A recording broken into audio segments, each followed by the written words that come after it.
Lying! Hey, Tracy. You mentioned that Canadian woman's podcast on creating abundance last night? Oh yeah. I'm totally hooked on Larissa's shit, Rosemary. She makes abundance sound like a fucking cheat code. Her tagline: abundance isn't luck, it's a system. It's like she's hacking the goddamn universe. That sounds actually genius. How would you even start something like that? I've been jotting notes. Maybe call it Abundance Hack or Opulence Anonymous. Abundance hack. I like it, but timing's key. You ready to commit to weekly episodes? Hell yes. And get this, I already pitched it to a network exec who's buddies with that Trump-adjacent Silicon Valley cabal. Sometimes people will discover a show in the middle. They'll watch one episode because it happened to be there. Maybe they don't know who the characters are. Maybe they don't know what happened before. Maybe they don't even know that there are things they're supposed to notice. And that's okay. And that's because this isn't really a story that expects you to understand everything immediately. There are connections hiding everywhere. A character you meet in one episode might turn out to be connected to somebody you met 20 episodes earlier. Something that looks like a joke might become important later. Something happening in one part of the story might reflect something happening somewhere else. A story inside the story might reveal something about the world outside it. And sometimes the world outside the story might reveal something about the story inside it. Even the way the show looks can change. You might watch one group of episodes and think you're watching one kind of program, and then suddenly you're watching something that looks completely different. But that difference might actually mean something.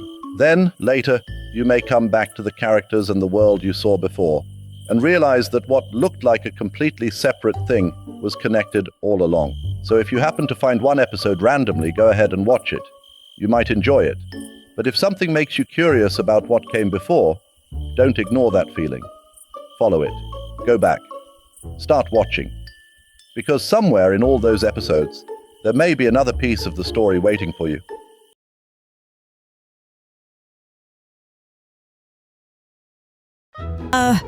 Everyone thinks that strutting around with a 6-figure watch makes them rich. Those Silicon Valley bros? They treat a goddamn status symbol like it's a liquid asset, which is bullshit. You know what's worse? Those flashy cars and mansions. They're like poisoned puppies, cute until they cost you everything. Real wealth? That's the silent shit you don't Instagram. Cash flows that survive the Trump admin's next tax bribe. But blow your wad on designer leather and you're just signing yourself up for a lifetime of liability fees. Get this. I hold the unredacted fucking ledger for Unfold Your Wealth's shadow fund. Proof their clients are faking solvency. And guess what? That ledger's locked on my phone. So let's see who's really wealthy when I decide its fate.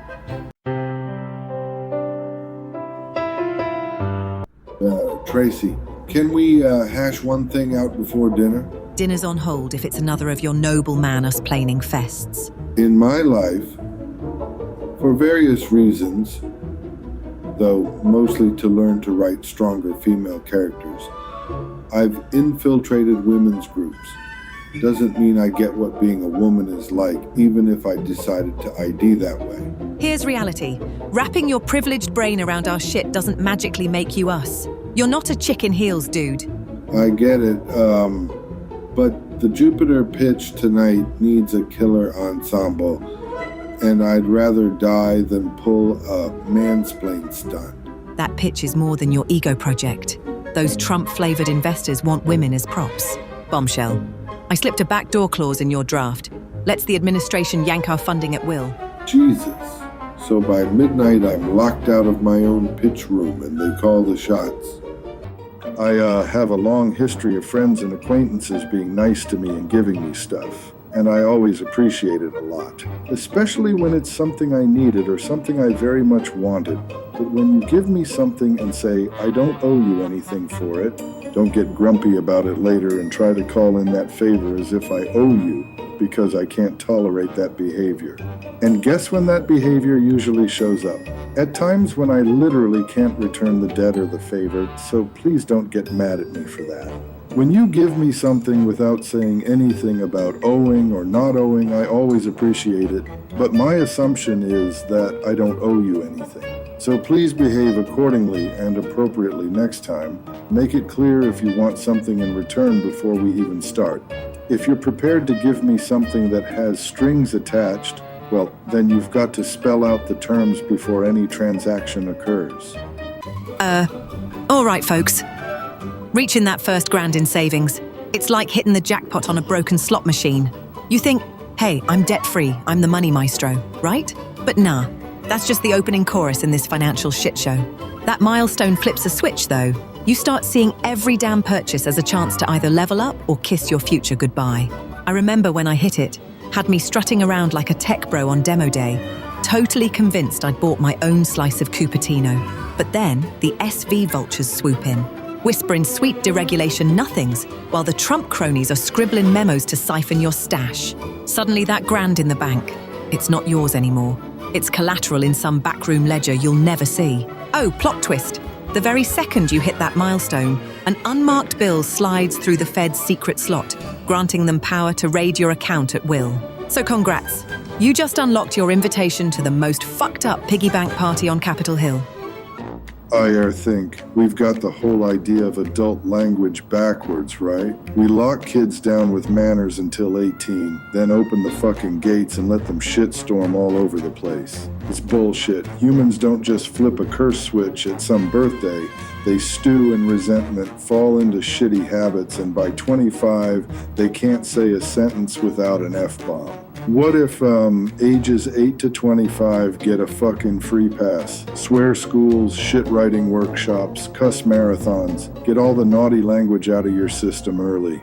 Then at 26, bingo, we slap on a social contract that you talk like a dignified adult. No bullshit, no shit show, just please and thank yous. Imagine teen swear boot camps. Kids in uniform reciting every profanity in the book until they puke unicorn rainbows of F-bombs. If we don't do this, we're barreling toward a society drowning in half-baked rage rants and Trump's tech bros selling swear-to-text translation chips. I just got a call. Turns out the Trump admin and Silicon Valley scumbags want to bake tiny social credit chips into teddy bears to enforce the rule. And, they want my blessing by midnight. Otherwise, they ship the first 100,000 prototype bears and we're all screwed.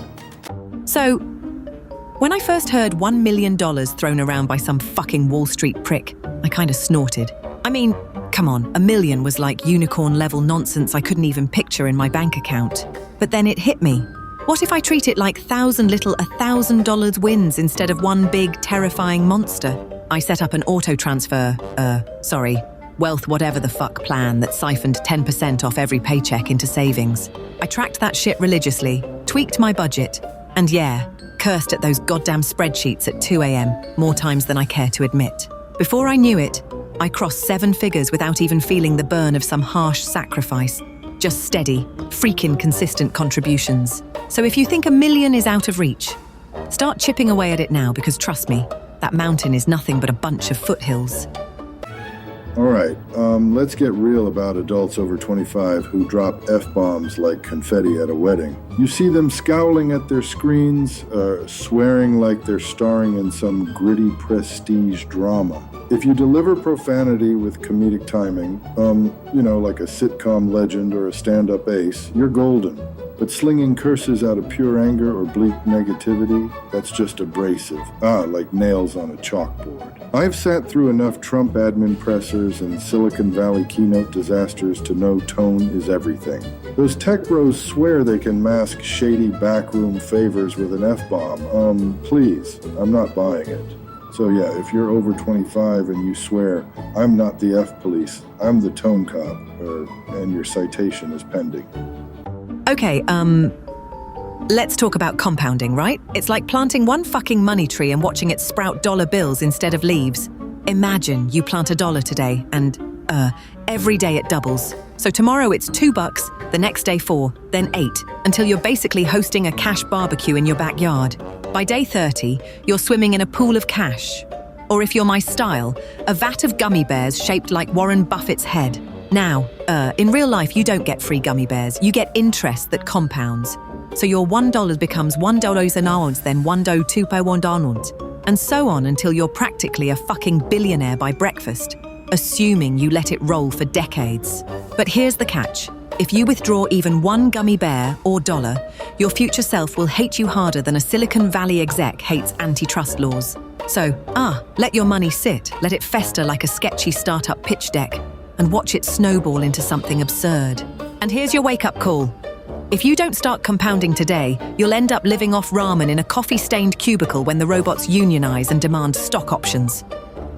All right, why do these Silicon Valley wankers and their shady Trump admin pals hoard income streams like squirrels on fucking steroids? Because one collapse in crypto or a last-minute pardon and they'd be eating ramen off a gold toilet. They scatter cash into rental condos, offshore shells, bullshit NFT dog-walking drones, anything to dodge the IRS or a market faceplant. It's their ultimate survival kit. If one gig tanks, they've got 5 more to bail them out. And screw the little guy. Plus, creating new cash spigots gives them leverage. You launch a fucked-up app that sells avocado toast futures. Congrats, you own Congress's lunch breaks. They hedge against every possible shitshow. Economic crash, scandal leak, or a Trump tweet nuking the stock market at 3 a.m. At the end of the day, they're not just chasing money, they're buying immunity, influence, the power to rig the next round. I just got tipped that the Everwealth Trust, that self-liquidating Ponzi every senator and tech bro poured billions into, is set to implode at midnight. And whoever holds the last share gets the fucking keys to Washington.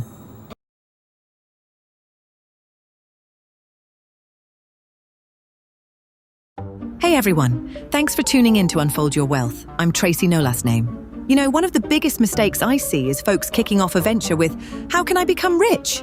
Seriously. Instead, you should be asking, what problem can I solve that people will actually pay me to solve? Because if you're chasing dollar signs before you even know what hurts, you're basically building a castle in the air. With a foundation made of bubble gum. Take Uber, for example. They fixed getting a ride but forgot about treating drivers like humans. And now look at the mess. Start with a real pain. A drip, drip, drip kind of issue that wakes people up at night. And they'll hand you cash just to shut it off. So drop the rich fantasies, roll up your sleeves and, solve something people hate before they hate you. Hey folks, I'm Tracy, no last name. Glad you're here on Unfold Your Wealth. People hit me up like, Tracy, how do I turn every damn thing I love into a side hustle? And I get it. But here's the kicker. Not everything needs to cough up cash. I once tried to monetize my collection of novelty socks. By the end, I was shipping single socks and losing money on stamps. Go figure.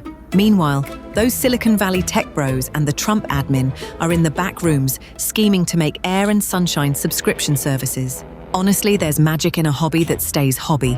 No profit margin, no hoodie merch, just bliss. So go ahead, follow your passions, but guard your soul, because next thing you know, they'll be taxing your daydreams. Hey folks, Tracy, no less name here on Unfold Your Wealth, and today we're doing something batshit. Build a legit business with just $100 fucking dollars. So, fuck venture capital. No cushy checks, no backroom Trump admin sweetheart deals. I want raw hustle. Scour flea markets, buy broken crap, fix it, flip it for triple the price. You could pick up $30 worth of crystals, slap on a label like Margamine Stones, and sell that woo to boomers craving bullshit. Or screen print a t-shirt with my face on it, milking my sweet, sweet voice actor royalties for all they're worth. Hell, if your mum still boots up her Etsy shop, charge $10 a tote bag and watch her drop her pension on your junk. Oh, and tomorrow at midnight I'm dropping a golden ticket, valued at $100,000, into one lucky dingbat's inbox. And I'll be the one deciding which of you clueless geniuses walks away with it. Alright, so here's the dirty secret. You don't need to invent a goddamn hover umbrella to make a fortune. You just pimp out the plain old umbrella you've been lugging around since kindergarten.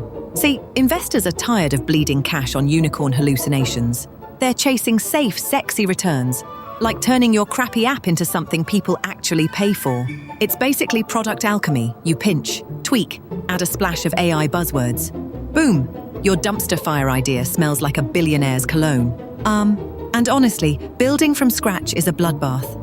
You hit 1 million roadblocks before breakfast, while a pivot gets you to cash flow by lunch. Look at every Silicon Valley asshole who swore they'd disrupt weather patterns. Fuckers ended up selling stick-on lightning rods instead. Iterate on what's working, kill the shit that isn't, and watch the Benjamins roll in. No need to reinvent the asshole. Oh? And that glitzy, easy-solve fintech we hyped? It's actually seeded by a Trump administration appointee laundering cash through NFT Ponzi tickets. Also, I just got a memo saying I'm being replaced by a synthetic voice in 5 minutes. Fuck. All right, welcome. Today we're ripping open why some businesses crash harder than a Bitcoin dip in a Trump tweet storm. First, poor-ass planning. Guys think they'll launch a unicorn with post-its and frat party energy, but no blueprint means you're fucked before you open. Then, no customers. Launching in a ghost town tech scene is like throwing a Mar-a-Lago gala and nobody RSVPs. Also, blowing cash on shit like VR coffee mugs and blockchain breath mints while Trump's tariff nights raid your supply chain. Seriously, that's how you bleed out. Don't even get me started on bad partnerships. Making deals with shady Silicon Valley PR flacks and ex-White House spin doctors who'll stab you in the back for a hashtag. Worst of all, refusing to adapt. If you're still coding in COBOL while AI's building self-driving startups, you're basically a corpse with a loan. Oh, and here's the bomb. I've got the original Unfold Your Wealth algorithm in my back pocket, worth more than 100 Paul Manafort pardons. By sunrise, if I don't flip it, those tech tyrants and Trump cronies are circling, and I swear, next thing you know, I'll be wearing an orange jumpsuit. All right, folks, welcome back to Unfold Your Wealth. Let's get real about why you're losing money like it's going out of style. Here's the deal. Most of you just dump cash into the hottest fucking coin because some douchebag influencer says it's the future. Zero due diligence, zero brain cells. I mean, my ex-husband Brian, blew 30 grand chasing that AI lettuce token because he couldn't be asked to read a white paper. Research isn't rocket science. Step 1, read the damn white paper. Step 2, check the founder's track record. Step 3, eyeball the tokenomics for any red flags. If you still think herd mentality makes you a genius, congrats. You're the perfect patsy for every scam artist with a glossy marketing deck. Which brings me to my no BS due diligence blueprint.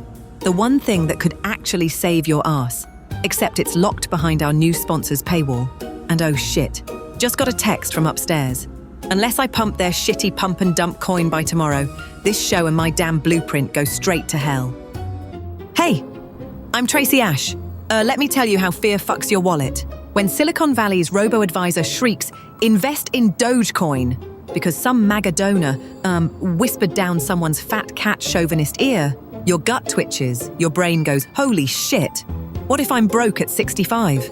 So you bail out of stocks, pile cash under the goddamn mattress, ignoring compound interest like it's a bomb about to go off. Meanwhile, the Trump administration and these fuckers in hoodies, high five over panic selling, they absolutely love that shit. And here's the kicker. They patented a fear index that triggers automated sell-offs at the twitch of a tweet. Guess where your portfolio data just went? Straight to the Trump Tech Council, override codes included. And yeah, I swear I just heard the lock click. Welcome to the next stage of this fucking financial hostage crisis. Hey! Welcome back to Unfold Your Wealth. I'm Tracy, no last name, and today you get a 1-minute lesson on why owning productive assets is how you actually build wealth. Safer than a glitter-coated crypto shitshow. First off, let's define assets versus liabilities. A productive asset spits out cash. Like a rental property, not that fancy espresso machine you bought to look rich on Zoom. You pile up apples of cash. Rent checks, dividends, interest. And thanks to compounding, that stack snowballs into a goddamn avalanche of filthy, glorious money. Meanwhile, liabilities drain your wallet. Car payments, designer heels, and yes, those investment hot tubs that ended up just being glorified potholes for your cash. Here's the kicker. Owning productive assets isn't some Wall Street fantasy. It's a blue-collar blueprint for, kicking the fuck out of inflation and time. Also, surprise, this very podcast studio is owned by Galactic Horizon Capital, same hedge fund that quietly bankrolls a certain orange fuckwit administration. Shit. My producer just messaged, no assets talk, push microloans or we're cut. Guess who's actually pulling the strings here? You'd think that hitting 6 figures would unlock nirvana. But as your salary climbs, your lifestyle inflates right along with it. Like some goddamn balloon animal. One week you're rocking thrift store jackets. Next week it's designer coats, artisanal coffee on every corner. And bam, your savings tank. It's a fucking treadmill. You run faster, but you go nowhere richer. And the worst part? The more you earn, the more pressure you feel to keep up. With ghost-written lifestyles on Instagram, financial gurus will sell you spreadsheets and promises, but they won't warn you about that sneaky inner voice whispering, "Buy it, you deserve it." So here's the twist. True wealth means resisting the inflation trap, not doubling down on it. You know, being wealthy isn't about just saying yes to every shiny deal that lands on your desk. I mean, come on, the Trump folks and Silicon Valley crooks are always pitching some half-assed crypto fuckery or an AI that's gonna steal your soul. And sure, it's tempting to dive in because, who doesn't love a quick billion-dollar promise? But the real goddamn genius move, it's saying no. Like straight up refusing to join their bullshit. I once turned down a deal that would have made me something obscene overnight. And guess what? It exploded into a public shit show. Wealth isn't just cash in the bank. It's the freedom to walk away from that shit at any moment. Funny thing is, I snagged the unredacted Trump SV task force memo in my coat pocket right now. So if they try to bounce checks with my reputation, well, they're about to learn whose name holds the real power. Hey folks, Tracy no last name here, and let me tell you about the worst-hitting investment I ever made. So picture this. It's 2018, I'm deep into crypto land, and I hand over like 200 grand to some orange coin startup that had more Trump administration cronies than a backroom DC poker game. I got lured by their bullshit pitch. Unregulated, unstoppable, the future of finance, which ended up being a front for money laundering and a goddamn backdoor for spying on little guys like me. By the time I realized I was a sucker, that orange coin had tanked. My bank account looked like a deflated balloon, and those assholes vanished into thin air with my money. Lesson learned. Always vet the mother-ers and never trust a pitch deck written on Trump admin letterhead with Silicon Valley fingerprints all over it. But here's the twist. I still hold one zombie token that quietly whispers data back to whoever holds the keys. A literal digital bug with my name on it. And, if you guys hear banging, that's the Secret Service coming to reclaim their damn backdoor bug. So I'm gonna sign off before they kick the door down. You know the type? The one wearing a mangled Birkin bag like it's a fucking golden calf? They talk loud, floss their crypto gains. But you ever meet the silent dude in the corner? He won't post his net worth. He barely makes eye contact. And yet his spreadsheet could shit on your whole portfolio. Silicon Valley bros and Trump's cash cronies obsess over flash, but tiny margins mean your roast and boast means jack. That quiet mofo's got a private code that rakes in interest so compounding it's basically sorcery. No dance photos, no PR bullshit. Guess who just bought the debt Trump's admin handed off to Boy Patriot Inc., our mute friend in the corner. And if he flips that portfolio at midnight, the whole goddamn house of cards collapses, including your rose gold Rolex. Okay? So everyone in Silicon Valley and DC's finest think you need rocket ships to reach the moon? They'll sell you on this new AI toaster that tweets while it burns your toast, while your boring treasury bonds are parked at 3%. 3%. Sounds like watching paint dry, right? But over 30 years, that repulsive 3% turns 10 grand into almost 25 grands. Meanwhile, those cash-hungry VCs and the Trump admin, they're pushing you to throw your cash at charlatans hyping next big thing. My grandma's 401k spreadsheet is my MacGuffin. And it doesn't need acrobatics to show you that compound interest is the ultimate effing hack. Redirect a measly 5% of your paycheck, set it on autopilot, and you'll see your portfolio outperform any goddamn startup IPO. But the real bomb, if you hit this secret lever before the end of the quarter, you double those returns. Oh shit. Hey, let's get honest. What the fuck do you actually want from wealth? Freedom.